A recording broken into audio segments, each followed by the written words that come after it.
Sunny Leone আর মিয়া খলিফার ওই ভিডিওগুলো দাও তো, আর সঙ্গে যেন জনি সিংস থাকে। ঠিক আছে, এক্ষুনি দিচ্ছি, লোডিং হচ্ছে। ও, অনেক দিন বাদ রিচার্জ করেছি, আজ একটু মজা করে দেখবো।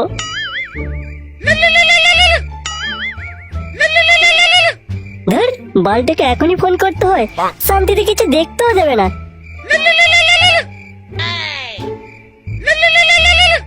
ওই জন্যই বলে সিঙ্গেল থাকা ভালো, কেন যে লোকে প্রেম করে বুঝি না বল।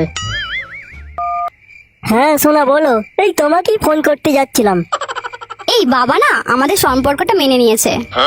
কি বলছিস রে, তো বাপ আমাদের সম্পর্কটা মেনে নিয়েছে? তবে আর বলছি কি, তোমাকে কালকেই আমাদের বাড়িতে আসতে বলেছে, তোমার সঙ্গে কিছু কথা বলবে। ধর, তুই বড় মিথ্যা কথা বলছিস, আমার মতো ছেলেকে তোর বাপ মেনে নেবে? হ্যাঁ গো, আমাদের সম্পর্কটা সত্যিই মেনে নিয়েছে, তোমাকে কাল আসতে বলেছে। এই শোন না, এই আনন্দে তাহলে একটা ওয়ে হোটেল রুম বুক করবো। এই দেখো পচা, এইসব কিন্তু এখন নয়, সব বিয়ের পরে। আর তুমি যদি এইরকম বাজে মনোভাব রাখো, তাহলে বাবার পছন্দ করা সরকারি চাকরিওয়ালা কাকুকেই বিয়ে করে নেব। আচ্ছা আচ্ছা, ঠিক আছে, আর বলবো না, যা হবে সব বিয়ের পর। আমি এখন রাখি শোনা, প্রচুর ঘুম পাচ্ছে আমার। ঘুম পাচ্ছে নাকি খারাপ কিছু মতলব আছে? ধর, কি যে বলিস না, অন্য কিছু মতলব থাকবে কেন? শালা বাপটা আমার এত হারামি না, প্রচুর খাটাচ্ছে, পুরো হাগিয়ে দিচ্ছে। সারাদিন খাটাখাটুনির পর আর ভালো লাগে না, তাই সকাল সকাল ঘুম পাচ্ছে। এখন রাখিস না। ঠিক আছে, তুমি কাল কিন্তু সকাল সকাল চলে আসবে। হ্যাঁ গো, আমি সকাল সকাল কালকে পৌঁছে যাব। ওহ, মজা গেল, এবার একটু শান্তিতে দেখতে পাবো। Naughty America.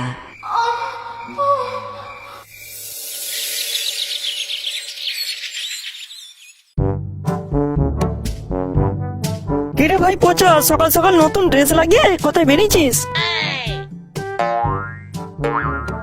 এই তো রে ভাই, শ্বশুর বাড়ি যাচ্ছি, হবু শ্বশুর বাড়ি। শ্বশুর বাড়ি একটু দেখা করতে বলেছে, আমার আর পুটির বিয়ে নিয়ে একটু কথা বলবে।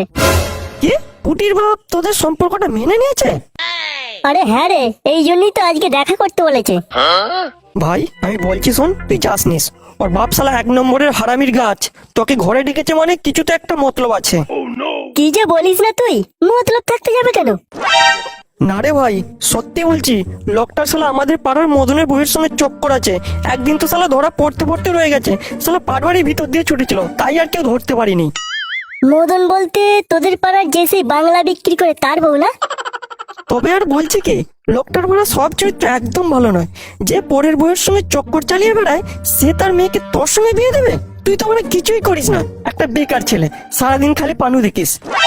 ধর, তুই বড় মিথ্যে কথা বলছিস, তোর কথা আমি বিশ্বাস করতে পারছি না। ঠিক আছে, তোকে বিশ্বাস করতে হবে না, তোর পর তুই মারা।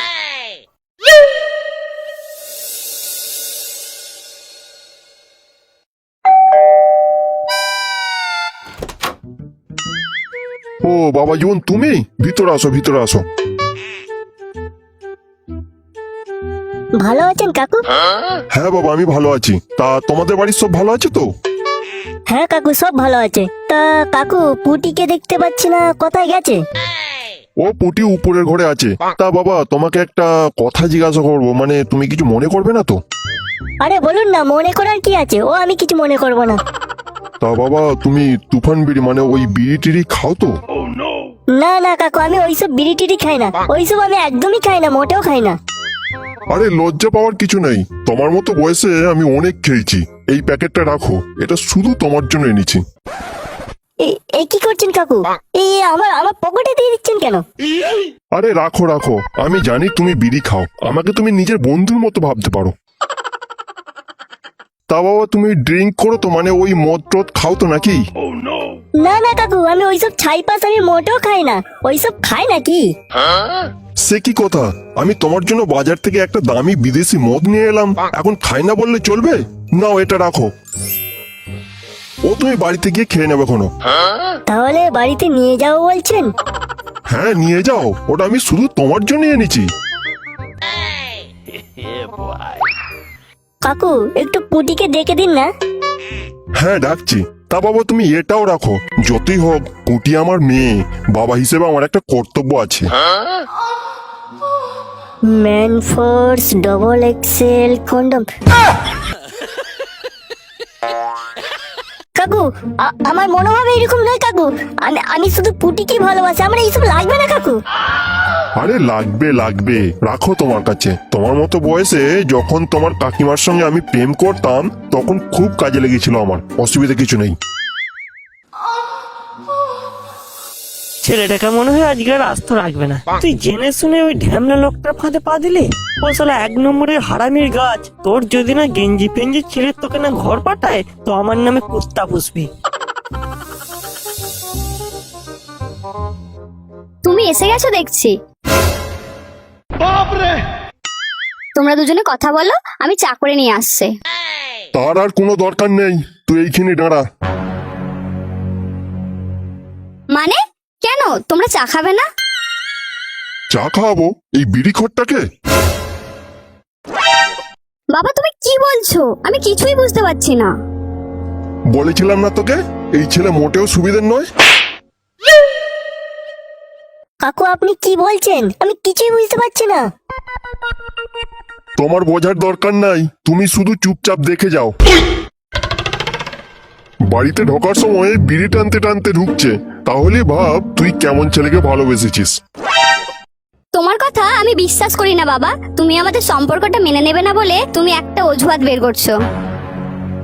পুটি তুমি তোমার বাবার কথা না বিশ্বাস করো না, আমাদের সম্পর্কটা মেনে নেবে না বলে। বাবা মেয়ের মধ্যে কথা হচ্ছে, তুমি চুপ করবে? বাবা বিড়ি তো আজকাল প্রতিটা ছেলেই খায়, ও নয় ভুল করে একটা খেয়ে ফেলেছে, বাদ দাও না। ঠিক আছে বিড়িটা না হয় আমি বাদই দিলাম, তা বলে মদ খেয়ে ঢুকবে? বাবা তুমি কিন্তু পচার নামে উল্টো পাল্টা কথা বলছো, আমি কিন্তু সহ্য করব না। আচ্ছা ঠিক আছে, কি প্রমাণ আছে যে পচা মদ খায়? আচ্ছা প্রমাণ দেখতে চাস? তবে এই দেখ তার প্রমাণ। পচা তুমি মদ খাও? তুমি না আমায় দিব্যি দিয়েছিলে যে তুমি আর মদ খাবে না। দেখো পুটি আমি এইসব কিছুই করিনি, তোমার বাবা আগে থেকে এইসব প্ল্যান করে রেখেছিল আমাকে ফাঁসানোর জন্য। বাবা মেয়ের মধ্যে কথা হচ্ছে, তুমি একটু চুপ করবে?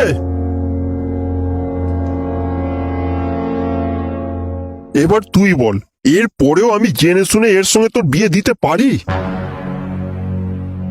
বাবা আমি বিয়ের পর ওকে ঠিক মানিয়ে নেবো, ওকে ঠিক বুঝিয়ে বলবো ও আর মদ খাবে না। তুমি প্লিজ আমাদের সম্পর্কটা মেনে নাও। ঠিক আছে আমি না হয় মেনে নিলাম, ও মদ খায় বিড়ি খায় তাও আমি মেনে নিলাম। তার মানে এই নয় যে একজন চরিত্রহীনকে আমার জামাই হিসেবে মেনে নেব। পুটি তোমার বাবা সব মিথ্যে কথা বলছে, এইগুলো সব সাজানো গল্প। এই তুমি চুপ করবে? দেখছো না বাবা মেয়ের মধ্যে কথা হচ্ছে? বাবা তুমি কিন্তু পচার নামে বিভিন্ন ধরনের কথা বলছো। পচা আর যাই হোক চরিত্রহীন নয়। চরিত্রহীন নয়? না মোটেও চরিত্রহীন নয়। ঠিক আছে আমি প্রমাণ করে দিচ্ছি ও কতটা খারাপ ছেলে। खत्म। এই দেখ, এর পরেও বলবি চরিত্রহীন নয়? ওর সঙ্গে সম্পর্ক রাখতে চাইবি আর বিয়ে করতে চাইবি ওকে? পুটি তুমি তোমার বাবার কথা বিশ্বাস করো না, এগুলো সবই তোমার বাবার প্ল্যান। থাক, আমি একটা চরিত্রহীন ছেলের মুখ থেকে আর কিছুই শুনতে চাই না।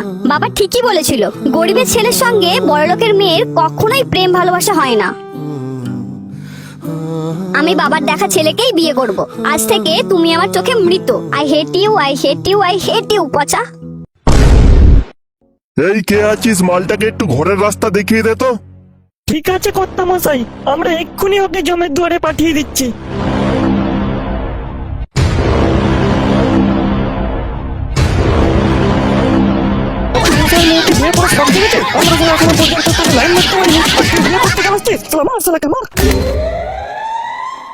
সালা হারামির বাচ্চা কি ছেলে, তোর মনে মনে এই ছিল তুই তোর মেয়ের বিয়ে দিবি না, তুই আমাকে আগে বলে দিতে পারতিস, আমি মানে ঘর চলে যেতাম। তুই এইভাবে ডেকে নিয়ে এসে আমার পথ মেরে দিলি।